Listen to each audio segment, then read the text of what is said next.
what we're doing with understanding how the mental and emotional energetic system interacts with diet and food and our habits is that anything that we do to the body is either to enhance or suppress energy. And so when we come up against the feelings of pain, if we start to get into a painful memory that could be unconscious, if we come up to our biggest fears and we feel that like we feel uncomfortable and we have the rhetoric in our head, I need the chocolate bar, I need the tacos and the margarita, I need this. What we're actually doing is snuffing the feelings that are ready to be healed. And so when we do this work, with body energetics and in the Queen's Gambit especially, we are facing the energy that's been holding our current identity in place. Welcome to Queen Bold EQ podcast, where I share with you the mindset, energetics, emotional intelligence, and habits required to transform your health and manifest your dream body. I'm your host, Lauren Saracione, a 20-plus year fitness professional, lifelong entrepreneur, and I have self-healed my chronic pain and my emotional eating. And I am here to share with you the spiritual and the practical so you can transform your health and manifest your dream body. We are here for a 7th episode of Queen Bold EQ. And I'm really excited to bring this episode to you today because it is going to really open your eyes to understanding what might be going on in your mindset, which we all know is like the number one important thing to get our health transformation or to get our aesthetic goals. So I'm really excited for what I'm going to be sharing with you today. Before we get started, what I want to share with you first is one of my clients, Mapaya, who is in the Queen's Gambit. So the Queen's Gambit is my 12-month transformation program where every week we have hot seat coaching. We have our private Facebook community. You have your workouts, you have your nutrition, and you get all of the master classes and the 3-week programs that I'm going to be doing this year.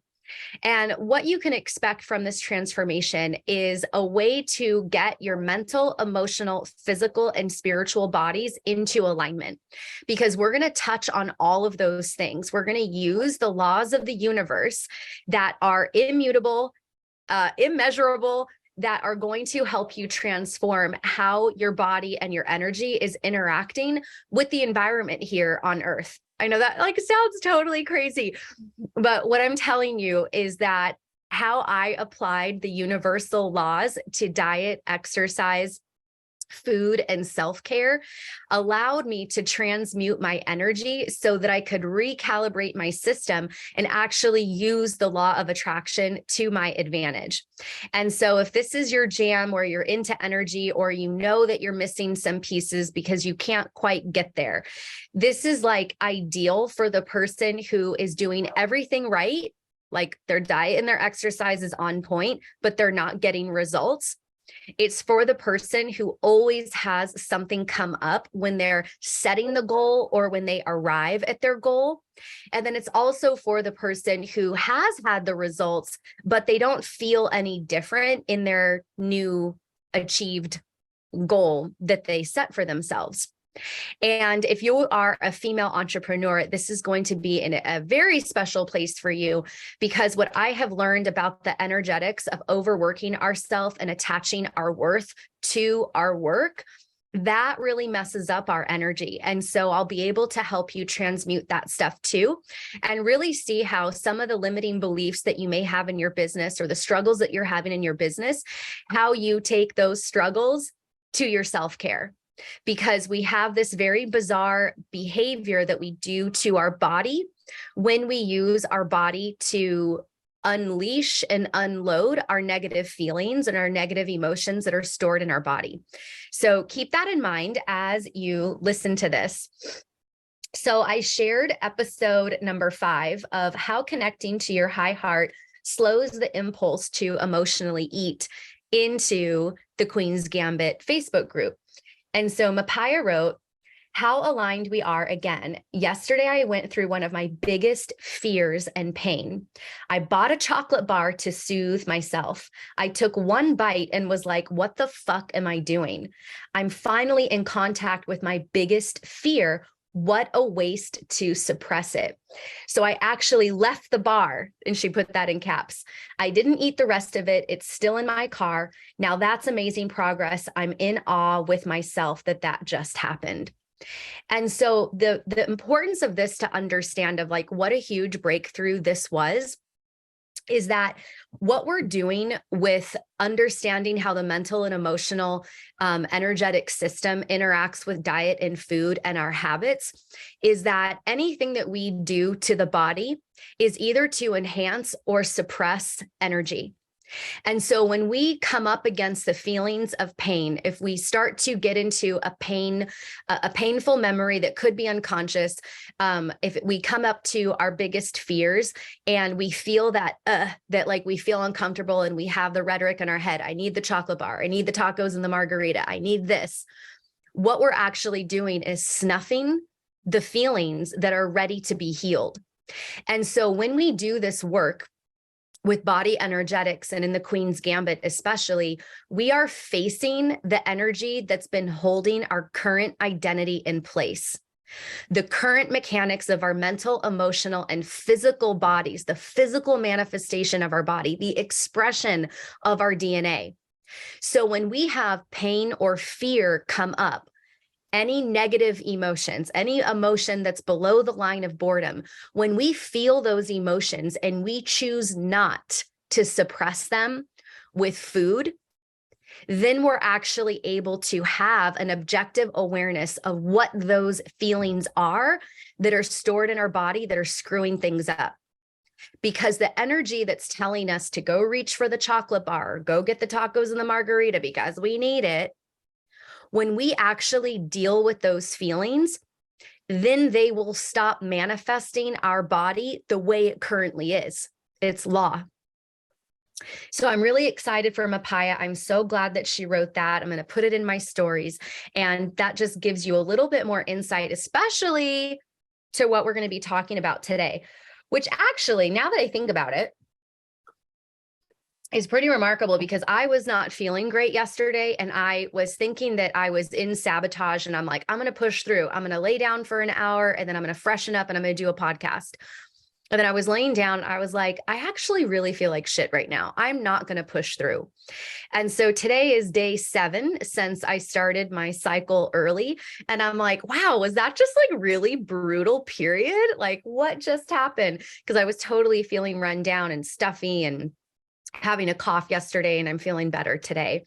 So anyway, timing is perfect for us to have that testimony from Mapaya, because it's also going to go into what the 7th podcast episode is all about.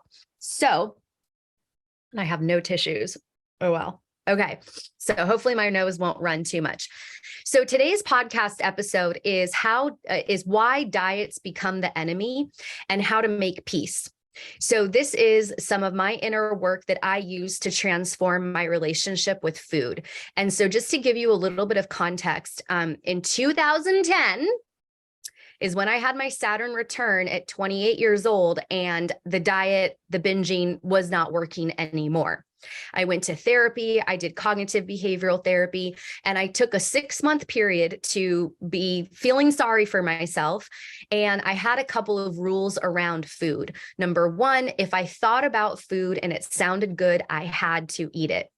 So 2 really extreme examples of this was I was on my way to dinner with my friends. It was about a 25-minute drive, and I thought about Taco Bell and it sounded good. So I went to Taco Bell, ordered a whole meal, ate the Taco Bell meal on the way to dinner, and then continued to eat the dinner and the dessert. Another time I was watching TV around 10 o'clock at night and a fast food commercial with French fries came on. And I was like, oh, those French fries look really good. So then I said, oh, there's my rule. So I went out in my pajamas and my slippers, went through a drive-through and ate a bunch of French fries. And so the purpose of doing that was to release my moral worthiness based on my good food and my bad food list, and to completely obliterate the list. And I committed to strength training for 3 days a week. And towards the end of the 6 months, I started to crave healthy food. I found myself grilling tilapia and steaming broccoli and cooking rice. And I was like, well, this is weird. I'm eating the bodybuilder food by choice. Weird. And then at the end of 6 months, when I weighed myself, I gained 6 pounds and all of my clothes still fit. And it was a big eye opener to me, and where I realized that the issues that I was having with food were literally all in my head. Food was not the problem, and food wasn't as scary as I had made it out to be. So since then, I have yo-yo diet. I have never really stuck through anything to get the results that I desired. And then in 2020, my digestive system totally tanked. And I went to the ER and they said, you got to get in and we got to take a look at your colon. And I didn't do that. I didn't go through any process with Western medicine. I went to Eastern medicine and saw a constitutional acupuncturist and did a 10-week process where he takes your pulse, he does acupuncture treatments, he talks to you. He's like an energetic healer as well. He really understood the system.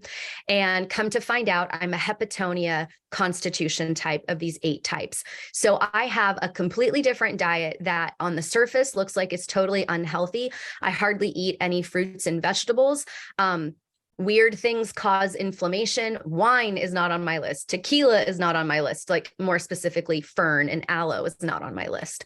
So it's a very bizarre way of doing things, but it works. And the issues that I was having with my intestines cleared up, and they come back if I eat the foods that I'm not supposed to eat. So I took some time to learn that constitutional acupuncture type and get used to eating in this way, eliminating so many of the foods that I was so used to eating. Then I learned how to work with macros. And I had a moment where I realized that I got attached to MyFitnessPal. And so I stopped measuring macros and took a couple of months of not measuring that. And then pretty soon I started to think, you know what, like I really want to have this 6-pack. I really want it. So I did a 4-month reverse diet. I took I think it was about like 6 or 7 months of building up calories so that I could do a 500 calorie cut and then slowly work more calories back into my diet each week. So I did that. 6-pack did not appear in that 4-month time frame. And since then, I've been working out as a bodybuilder. I work out 6 days a week. And I started working out in this way because I had realized that in the time that I was doing that with my food, I was also doing certain exercises to strengthen my thoracic spine and help restore the natural curve that I should have. I have scoliosis in my thoracic spine, and I have forward head in my neck. And so I was doing dumbbell and cable exercises and corrective exercise to really restore the function of my body. And when I was getting stronger and stronger and I started to get a certain aesthetic, I was like, I'm starting to get nice shoulders. I'm starting to get a nice butt. Like I already had that, but it looked a little bit different to me. I felt a little different. And then I started working out bodybuilding style. And I actually have a training partner who I've never had a training partner in my whole life. So I've been having a training partner for the last 3 months, and it's been so great. And it is a strict old school bodybuilding style of workout where we're doing one muscle group 1 day a week, 6 days a week. And so if you watch my stories, you can see I got a lot of abdominal development, but I still have a fair amount of fat on top. And so what I'm doing now is going into a slight deficit. I'm not going to do a reverse diet. I'm just going to slowly manipulate food. And because I spent so much time on MyFitnessPal and tracking macros, I really have an eyeball sense of like how much nutrients is in each serving. And so I'm not tracking anything. I'm going more intuitively, which I kind of used to talk shit about, because the intuitive eaters that I know talk about accepting the things that you don't like about your body, AKA fat. And they intuitively eat, where sometimes they don't eat enough. And then the next day they're binging because they have to restore their energy system. And I'm like, that's not intuitive eating. No, that's not. So So what I'm doing is I have a routine. I have a meal replacement shake with a ton of vitamins and collagen in the morning. Later on, 2.5 later, I have my cereal with protein in it and a little bit of peanut butter. 2.5 hours later, I'm eating my turkey and my rice and my zucchini. 2.5 later, I'm usually eating that same thing. So I'm pretty much eating the same things that I usually eat, but I'm just not measuring. And I'm really taking this time to listen to my body. So that's the context of how far I've gone from like binging and, all that stuff, so that you can really see how this stuff applies to your life. So I've got 4 points to share with you. Number 1 is how diets become the enemy. So this is a point of view from your mind that is projected to confirm your current identity. And if you can listen to a couple of previous episodes about identity, you can do that to have more of an in-depth look. But all I want to share with you from this point of view is that the heart's intuition is the thing that's connected to everything that's pure, where there's no evil, there's no fear, there's no danger. You are an eternal slice of God in the flesh. You know that there is life beyond this physical body, so there's nothing to fear. Our mind, however, the mind's job is like the interpreter of the emotional body's sonar system to let us know if we're in danger in this 3D field or in the earth plane. So the emotional body is like has these feelers. I talk about it as a soft snow globe that interacts with different energies to let you know if it's safe or unsafe, to let you know what you're interacting with is in alignment with who you are energetically, if that's a vibrational match. When it's not a vibrational match, we don't feel good. Get the heebie-jeebies. So we've got this like energetic snow globe that's like emanating from our body, feeling the environment. And that emanation, all of those vibrational frequencies tell the mind how to make sense of where the body is.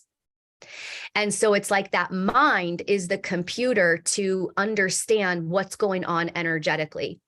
So it's like the mind is like the operating system, so to speak, or it's like different applications to the operating system of the energetics. This is a computer, right? And then the thing that gets projected out into the reality is the point of view. But that reality and that point of view is your smart device's screen or your computer showing you what is going on energetically, communicating to you through the mind what is happening energetically. That's your point of view. So the mind that is here having the job to keep the physical body alive has fear. It has programs that says this is not good, this is not safe, this is how you get out of danger really quick. And because most of our danger is mental stress, it's thoughts, it's perception, the way we get out of danger is by eating or exercising, taking care of ourselves, or being a zombie and not taking care of ourselves, numbing out or overdoing, chasing the feeling away or retracting from the feeling, snuffing it out with food, snuffing it out with over-exercise. So this point of view, if we have a point of view that the world is unsafe, I am unsafe, things are out to get me, then the things that we use as our point of focus to confirm who our mind body thinks it is become the enemy. So we use so just like think for a second, like when you are upset about something, when something upsets you, if it's a world structure, government, money, medicine, diet culture, body shaming, all of those things bother you because you've placed your point of view on them as the reason for why you are the way you are. But that's how it's supposed to work because that's what's in our environment. So that's how they become the enemy. It's our point of view of who the mind body thinks this whole world is and our place in it. And our point of focus is where we make that connection that if I feel victimized or if I feel disempowered or if something's going wrong in my life, it's because of this. And sometimes I hear myself say this and I'm like, well, people believe me. This sounds totally crazy. But like, if you go back to when we used to talk about like 10 years ago, when it was all about the grind and hustle and mindset, like, remember when the meme was going around, or people would use this story that two children can be raised by an alcoholic parent. One of them becomes an alcoholic and one of them is like, I will never touch that stuff. I will never have a drop of that go in my body. So it's the point of view that determines the outcome later on in life. So number 2, the power struggle of the inner child and the caregiver. This is the superiority and inferiority complex. So as I've said, we have our programming from 0 to 7, and this is where we're going to get that identity of who we are, our value, how the world works, our place in the tribe, all of those things. We become the book of life. This information gets downloaded into our body energetically, that then impacts how the brain is thinking and ultimately how our magnetism is working. So I want you to think about when you are on a diet. Okay. So this is where we're going to go with the superiority complex. Okay. So if we have some inner child programming where we were disempowered, where somebody took our voice away, somebody took our autonomy away, somebody made us feel small, that we couldn't do stuff. And then our reaction to it is we become the bully, right? Like, I think about this all the time for myself. Like, I was such a mean girl. When I was in 5th grade, 11 years old, that is when I split ties with my dad. When I was 9, that's when my mom had her stalker, and that was really terrifying. He had my cat stolen and tortured. 10 is a blur. I don't even know what happened when I was 10 years old. But 11 is when I could no longer go back and forth between my mom's house and my dad's house. It was just too much. And so at 11 years old is when I chose to stop communicating with my dad. And at 11 years old, up until that point, so the beginning of the school year, I was still in the cool girl group. I was still in the group of girls who later on became members of drill team and the cheerleaders. At the end of 5th grade, I was sitting by myself because I turned into the bully because I was so messed up with what was going on with me. So when we have the reaction to go superior, we become the bully. And when we do this with diets, this is how it plays out. We're on our diet, we're following whatever it is. If we're doing Optavia, if we're doing isogenics, if we're doing Beachbody, like whatever, if you're eating clean, if you're doing the Whole30, if you're doing keto, whatever it is that you committed to get your health transformation or your aesthetic goal. We have that diet, we have that structure, and we are following it. Right? It is the leader of our actions. Then something happens over here in life, in our business, in our romance, in our relationships with our kids, in our relationships with our parents. Something happens to where we feel disempowered, unconscious, right? Because we're talking about sabotage. This is the stuff that gets in our way on our way to our dream body. So we interact with something that stresses us out, that reminds the unconscious energy levels and the mindset, the point of view of that inner child to snap on. Now we're triggered. And so now, because we had this thing happen over here, that we are in a low emotional intelligence, we are not understanding that this thing over here that bothered us is going to sabotage us because we're not making the connection, because this is still an unconscious part of our operating system. So we go to our point of view, to whoever it is, whatever it is that we have formed a relationship with, that is disallowing us to actually do what we want. Right? Because most of the time when we're on a diet, we're eliminating the things that we really want to eat. And there's part of me that I feel like I kind of lucked out that most of the things that I want to eat are going to screw up my intestines, and they would also screw up my aesthetic if I didn't have that willpower to not eat them, right? So say, you had this thing happen, this interaction in another area of life, and then it comes time and it's like 6 o'clock in the evening, 7 o'clock in the evening, and you are like fuming. Your energy is all screwed up. You can't think straight. You're really pissed off. And all you can think about is sushi and sake. You're like, give me my spicy tuna fried rice and a huge bottle of sake. I'm there. I got to eat.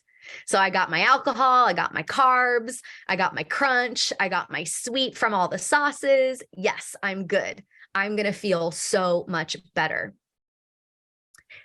And so what ends up happening is to allow ourselves to make that move and sabotage our diet without feeling bad about ourselves, we have to click into the bully. We have to then become superior to the institution of dieting. I'm not going to let the man decide what my body's going to look like. I love my body the way it is. If somebody's going to love me, they're going to love me with all my rolls and my cellulite. They're going to love me for who I am. I love myself for who I am. I don't care. Right? Like we do that. Like there's whole Instagram accounts about feeling that way. And it's like the institution of dieting. I mean, I kind of feel like all institutions are corrupt. There's always going to be some corruption with every system, but it's like, how are you going to look at it? Do you understand what you're doing? This is not you. This is not adult you who says, this is the body that I want. This is the physique that I want. I want to be able to see this muscle. I want my jeans to fit a little bit smoother. Or like me, I don't want to feel like all my insides are going to come out my butt every time I eat. Like, what do you want? The diet is not the problem. It's your point of view about the diet. And so if we can actually slow that process down and hear ourselves say, oh my God, sushi sake is going to sound so good. Why am I all of a sudden saying that? And that's the moment where, you take a scale back and you're like, am I eating this because I have to eat it because I feel so terrible?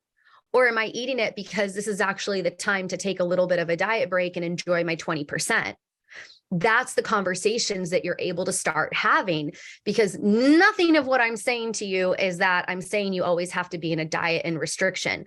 I'm telling you, this is how you have options and an awareness of what it is that you're doing.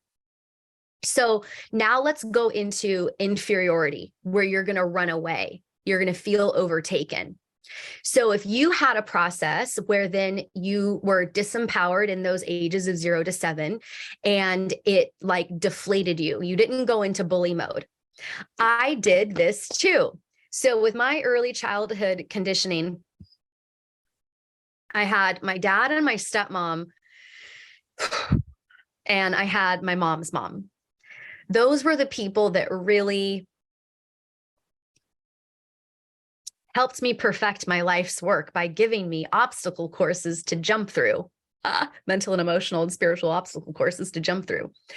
So I feel like I swung back and forth.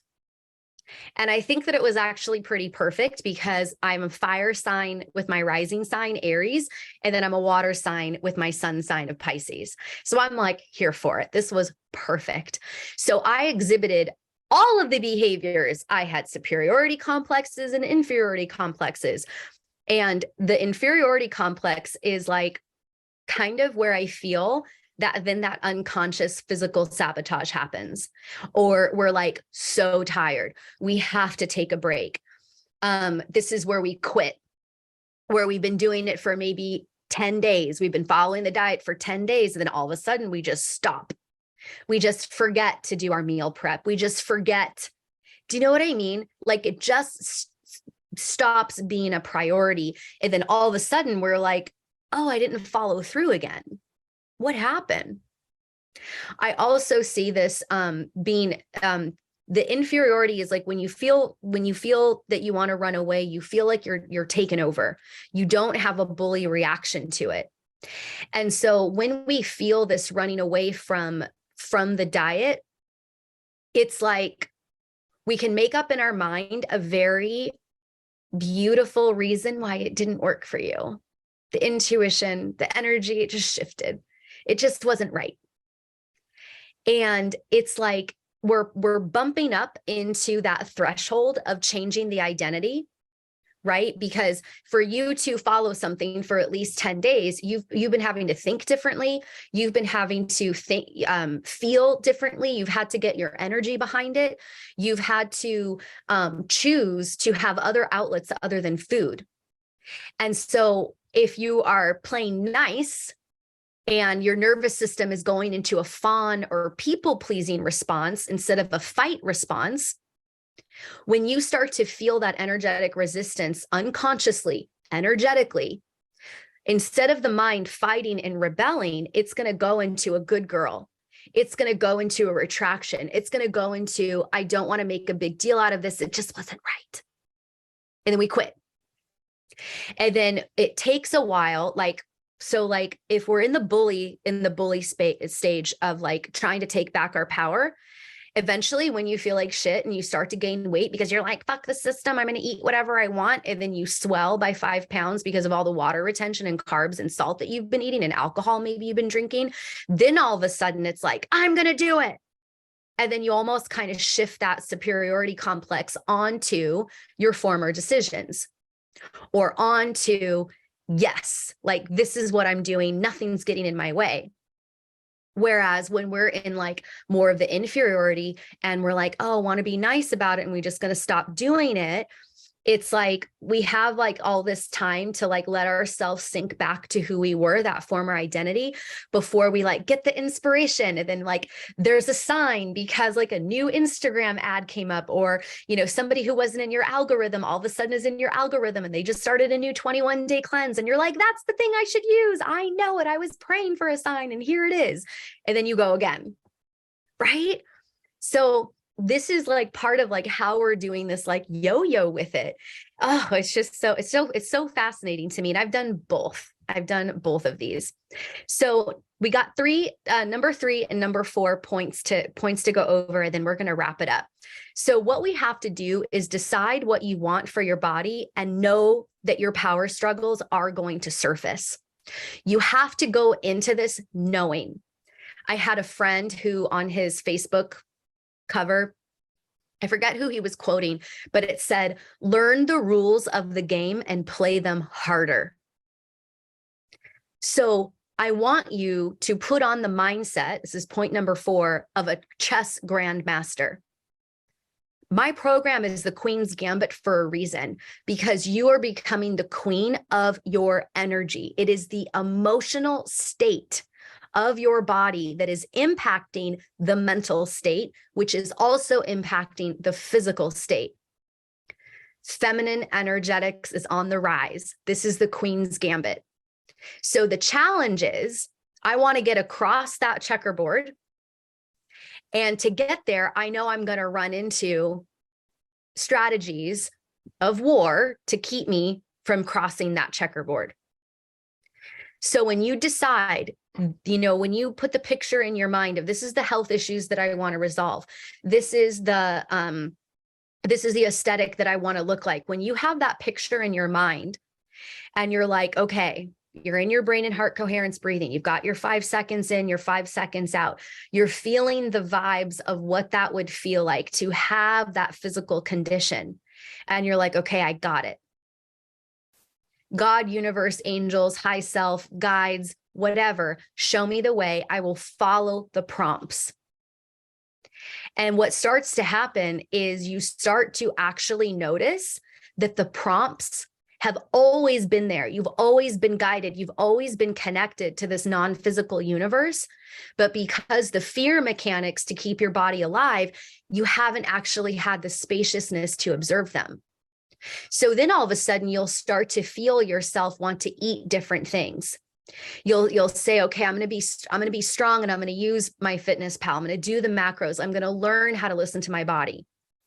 And you know that you are going to come into contact with the power struggles. And if you can take that time, like have quiet time to really get to know, not even get to know, but like contemplate who you are. If you can get really honest with yourself and say, when I feel disempowered, when something upsets me, do I feel like I want to crumble or do I feel like I want to fight? Because if you can observe in other areas of life, other than diet, exercise, food, and self-care, if you can observe your reactions to things, you can be like, okay, I know going into this, when I get stressed out in any other area of life, I'm probably going to take a fight response or a fawn response to my diet. That's when I know I want to quit. That's how I will quit. That's how I will backslide. If you can go into it knowing that you are going to face those, then what we're doing is actual energetic calibration work. You're using the material 3D experience to reflect back to you your mental, emotional, and spiritual state. When you use the 3D world to reflect back to you, now all of a sudden you are cohesive, multidimensional piece of consciousness with a human body, making your way with whatever it is that you want to create. That's the only way you're going to do this. And I feel like for people like me who've had struggles with their body, when we're able to master our behavior around our body and our self-image and our self-worth, once the physical body gets calibrated, then it becomes the magnet for what we want. Because our magnetic attraction system is always on. It's always attracting to us. And so when we recalibrate our body for the health and for the dream body, once we have that kind of on automation and have a higher awareness and we hit more and more thresholds, like it's not going to go away. The healing process doesn't go away. You just get better at it. You get more aware. And so when you have that heightened awareness for the physical body, you can actually see that heightened awareness other areas easier, more profoundly. So everything really starts to change. So that's what I want to leave you with. I want to give you an example with the macros. So I've cut out food, not food groups. Cutting out food groups is a different thing than cutting out foods that cause your body to get sick. So I'm not going to use the example of cutting out a food group like carbs or bread or dairy or whatever. Because I don't think that that's the answer, unless, you're working with a specialist and they're like, hey, dairy really makes your histamines go up. This is why you always got phlegm in your throat and a stuffy nose. That's a different conversation. So I'm going to use macros as an example. So there's a lot of people who talk shit about macros and MyFitnessPal and talk about how people will get addicted to it. People are misusing and being victimized by macros and MyFitnessPal because they are still victims. They have not done the inner work to stop their victim point of view. And so because macros and MyFitnessPal are their point of focus, whenever they get triggered, that will become the enemy. So when I was doing macros, because I had checked out of my body at such a young age, because it sucked no matter where I was, at my mom's side with my Nana, and my dad's side with my dad and my stepmom, no matter where I was, who I was not good enough. So I ping-ponged into making sure at my mom's house, I didn't act like my dad because then my Nana treated me like shit. And then over at my dad's house, I had to make sure I wasn't acting like my mom because then, my Nana was cruel, my stepmom was cruel, and my dad was manipulative. He was really wounded, still wounded. So those were kind of the things that like I really had to navigate. And so with everything that I've learned, I'm like, fuck, I checked out of my body at a really young age. I didn't have a sexual or physical thing that I had to check out of, but it was consistent day to day, mental, emotional. So I checked out. So when I worked with macros, it gave me objective data to understand what my body needed. Because I've done so many things to suppress my emotions, overworking myself, exercising to feel sweaty, to feel sore, to feel grounded, to then eat, to get a nice little serotonin dump, to feel more heavy and get the flutteriness and the anxiety away. I used diet, food, and exercise to snuff my feelings. Because anytime I could feel my body, I didn't have a language to say, what am I actually feeling? What emotion is this? What am I dealing with? It was just like, don't feel it, don't feel it, don't feel it, don't feel it, don't feel it. Do whatever you need to do not to feel it. And work became part of that too. Anything that I was upset about, I could just focus on work and I would stop feeling bad about it. So if you recognize that you do some of that stuff, if you track macros, because I don't know, I'm not going to talk about keto and Whole30 and all that stuff. I can talk about macros and MyFitnessPal. If you use MyFitnessPal and macros to actually get acquainted with what your body needs, and then actually just like track things for a while to see what it is that you're eating, then you can actually collect some data and be like, wow, you know what? On average for a 7-day period, my body runs really well with 233 grams of carbs. If you get the average. My body does really well with 62 grams of fat. My body does really well when I have 102 grams of protein every day. Interesting. Okay. And so that objective data on paper gives you kind of like a coach to be with you, because then what happens is when you get triggered and you find yourself wanting to eat, because you've had practice of tracking your food and noticing what quantities actually feel good to you, you have a little bit more of an outside experience to help you navigate the inner world. So I highly recommend doing macros, tracking with MyFitnessPal, doing meal prep, measuring, because the time and focus that it takes for you to put in the effort in your behavior, it's going to trigger all of the victim mindset that you have. It's going to trigger the rebellion of where you want to take over your power. It's going to trigger when you're like, no, I want to be airy and floaty. I'm a spiritual person. I don't want to track anything. It's going to make you like feel all of that stuff. So I just wanted to leave you with that, because that has been my experience. Yeah, that's been my experience and my expertise. So I hope this was helpful for you. Tune in again for episode number 8. Episode number 8, I think we're going to get into soul contract type number 1, which is the puzzle piece contract. So I'll be talking about that with you, because remember, I'm going to bring to you the energetic stuff that we don't think about that's translating into our physical form.